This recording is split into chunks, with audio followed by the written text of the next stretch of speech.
Why you always skip the part about your role in Roots, the little baby? Oh, okay. That's my favorite one. That's my favorite one. Okay, you all can listen now. Okay. Yeah. That's interesting. That's an interesting story, too. You know, because I guess maybe because I was a baby, so I wasn't really fully conscious of that whole process. You know, right. But my parents were and whatnot, and so I'm affiliated with the Roots legacy, and in the the baby Kunta Kinte in all of the print media and everything like that. That's me who's being held up to the heavens, where it says, "Behold, the only thing greater than yourself." And so it's interesting. And then years later, how we end up moving to the same country in West Africa that Kunta Kinte was stolen from, was born in and was stolen from, which is the Gambia. And so it's an interesting connection, you know what I'm saying? Because that wasn't planned. That was just that was the ancestors and the Creator just kind of working that really making that connection and bringing us on back home, Wow. Well, I'm so glad you thought to bring that up. Thank you. Yeah. You know what? And that was my favorite part of the whole. That's why we need the queens around, because they, pay attention to the details. But you see, I just skipped over that whole chapter. You sure do. You was like, oh yeah, we did this, and we sang on the boardwalk and all that. But that was my favorite part when they held you, when the daddy, what's his name, John Amos, right? Held you up in the heavens. I said, oh, look at that. And then you had a cute little booty too. It was cute. It was a baby. She was fat. I was like, oh, you're so cute. But you're still cute though. You're just bigger now. Thank you. Okay. Anyway, okay, y'all. Let me quit flirting. Let me go ahead and move over to our topic. Okay, and so I felt, that this would be a very good person to come and talk to us about relationships, and we really want to dig into polygamy, and first of all, I guess it'd probably be best for us to break it down and tell the people the definition or the difference between polygamy with a G, and polyamory. And either you can do it or I can read. I have the definitions in front of me, so whichever you prefer. Yeah, you can go ahead and break it down, sis. Okay. Well, I do have the definition in front of me when my computer decides, oh, there it is. This is too much to read. I'll just say this. Polygamy is a marriage which includes more than two partners. So polygamy is multiple partners in a marriage, okay? And then polygamy with a G, Polgyny. Am I spelling that right? Let me look and make sure, because I don't want to be giving y'all the wrong information, because y'all be tripping when people get wrong. Okay, Polygny means that the man is married with more than one wife. Polyamory is, let me get the proper definition, because I know what it is, but I want to make sure I get it right for you all, okay? And it means many or several it says lovers, or the practice, desire, or acceptance of having more than one intimate relationship at a time with the knowledge and consent of everyone involved. So either way it goes, it's a whole lot of stuff going on with all these different marriages. And what we want to do today is to focus on polygamy, so multiple. And I really want to start this, and I know I didn't talk to you about this, Tajh, but I want to talk about Shorty Low for a minute. Okay. And I just found out they canceled his show. I was upset, even though I don't have television, so I couldn't see it no damn way. But I was upset that they canceled the show, and I tell you why. Because in my opinion, it was showing how a family could actually work, even though he was not with the women, and they were the baby's mamas of all these children. I was watching trailers of the show. They were showing different clips of the show, and from what I can see, they found a way for them to work for the children. The children. They didn't have to be together with each other, because I think he had a girlfriend, a young girl that, people didn't like. She was 19 years old. But they found a way to work together for the children. Now, what really upset me was that so many people got ticked off about this show when this is happening every single day in our community. But it is worse. These fathers have children all over the place, and a lot of times the children don't even know who their brother or sister is, because of the discord between the women. So I thought it was a good idea that he was able to get all of the mothers to work together for the sake of, A, a television show, B, the children. So that's what I was upset about when they canceled that, because, they got this other show out, is it the Something Wives? See, I don't watch TV, so I know it's the Pink people who are on this show, and they have, he's married to multiple women on this show, but he didn't get canceled.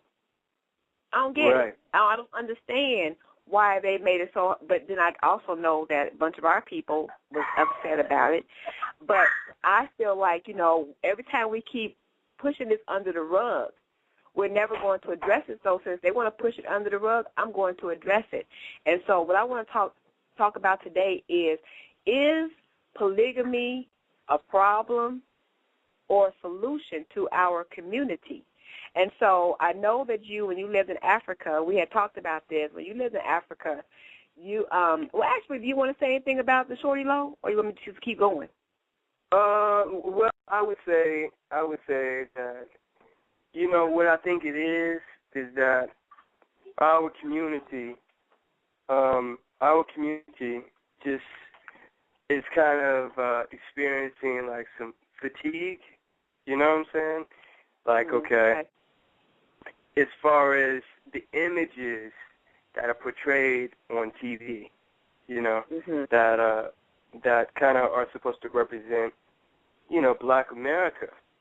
And so there's so many images that, people would classify as, negative or ratchet or, ghetto or whatnot, that are really getting a lot of shine on major networks. And people are feeling like, man, this doesn't really represent the fullness of who we are as African Americans, our community here in America. And they're feeling some fatigue. They're like, man, another, so-called ghetto fabulous, show about these type of issues or highlighting things that,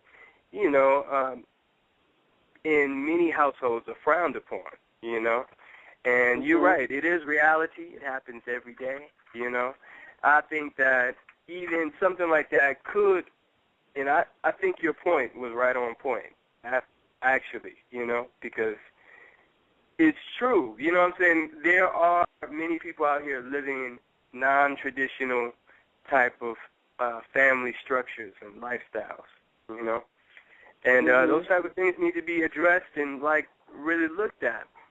But I think that because the lack of balance, in the media, as far as the types of shows that are on TV right now, that people are kind of experiencing this fatigue. And they're like, man, we want to see something else, not just another, bunch of black folks on TV arguing and fussing or, fighting over a man or, what I'm saying? We got 5, 10 other shows like that, that are blowing up and people are really being celebrated and becoming stars over this stuff. And, we're not seeing any images like, Cosby Show or the Huxtables or, anything that kind of like balance the scales a little bit, And so I think that, in contrast to the type of shows that are out there representing other communities that we feel like, you know, we just want to be seen in a better light. You know, we don't want to keep, you know, seeing ourselves like at each other's throat. Yeah, the negativity and, you know, fighting and bickering and, you know what's up in these shows, you know. And so I think that's why, you know, the reaction was the way it was. You know, it was kind of like a reflex reaction. You know, people just like, oh, no, Shawty Low, him and his 10 baby mamas, and, you know what I'm saying? Oh, not another one. You know what I'm saying? That, almost that feeling, that vibe is what I picked up. Like, oh, not again. You know what I'm saying? Not another one of these, you know? Rather than really being able to, like, stop and take a look at what's really happening there, like you just did, you know, and really give some another type of insight. And the way that it was marketed, too, you know what I'm saying? It's like it kind of, it had that vibe of, like, oh, not another, you know, ratchet television series, you know what I'm saying? Right. People are kind of getting tired of.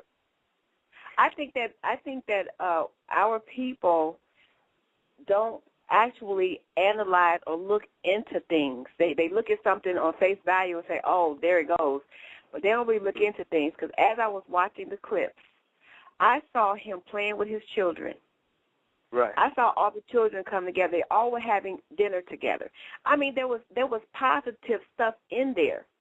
But nobody looked at the positive stuff. Everybody just focused in on the fact that they seen the number 10 mamas, and I don't forget how many, 30 children, 10 children, I forget. But when they looked at all, here we go.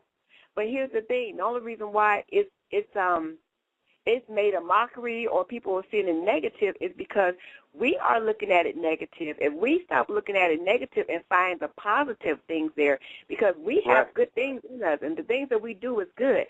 If they found a way to come together and bring the children together and everybody play together, and even as far as, and I just heard that he got arrested for child support. That's a whole other thing. But they even said on these clips, the women were saying, yeah, we can't go directly to him for our child support or our money or whatever have you, but we go to the one who controls the money. I think it's First Baby's mom or something like that. But we go to her, and she makes sure that all of the children are taken care of. Well, the bottom line is it's still his money. You know what I'm saying? So I saw a system that they took something that could have been just totally, awful. Kids could have been all over the place. Nobody knew each other. You know what I'm saying? And they turned it into something positive where everybody was, working together. Yeah, you're going to have arguments. You're going to have fights. But I would rather see that, the mothers are disagreeing or not getting along for whatever reason, but then working it out, than to know that this man has 10 baby mamas and children who don't even know each other. They're all over the place. And they find out when they get 12 and 15 years old, oh, by the way, you got a brother across the street over there. You got a sister around the corner, And worse than that, don't live in a small town where you end up being with your brother and sister. Don't even know that's your brother and sister. So it's just, I just saw some positive things there that it could have worked out. But, okay, they counsel. Yeah, so, because he's a rapper and the type of music that he does. You know what I'm saying? But that just goes to show the power of perception and kind of like, conditioning as well, and how our minds have been conditioned to think something, reflexively, you know what I'm saying, just off a reflex. Like, okay, boom, due to the power of association, he's a rapper, he does trap music, he does this, he's does a certain type of music and has a certain type of image and persona that he expresses in his music.